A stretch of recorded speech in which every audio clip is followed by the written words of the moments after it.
oleh Khalifah Umar bin Khattab. Umar bin Khattab adalah seorang khalifah yang sangat tegas. Belum ada tahu. Khalifah Umar belahan manusia. Dia Khalifah. Dia. Maksudnya jadi Khalifah Umar kerja. Itu lagi itu Khalifah Umar tiga saya ni. Yang kedua Khalifah Umar dia kerja tiga saya je. Saya mau dia yang berapa dia berbeda. Jadi Khalifah Umar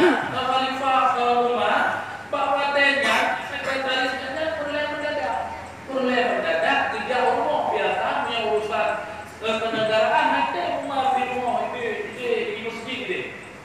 Maka dia pan bahawa dia dengar bahawa adanya yaitu Khalifah Umarnya juga dipepet dari rumah itu mereka pun orang seorang Khalifah uewahan untuk dan gantung dan pun baju begini-begitu pada dia Khalifah apa itu sehingga bawahnya hai dengar dia sekretaris dia pun punya mobil yang dia mana punya maka bawahnya kita tahu saya tahu golong kepada masalah kenegaraan kita orang bertanya apa tuan mah menyolok itu maka bawahnya disebut rumah lembak pikir durinya lo bahawa tadi bukan belum dihiron belum didaguat makanan belum dan lain-lain di timurlah pada lo maka bahawa tadi pikir kena harus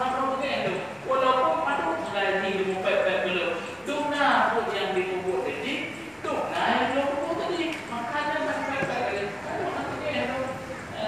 jadi belum ingat ibah yaitu pun yang dikubur di bibu dan sebagainya dengan kubur adanya di dalam kubur maka lo anaknya sekretaris maka bapadanya diamlah sekretaris daripada Khalifah Umar atau banyak rumah maka ditanya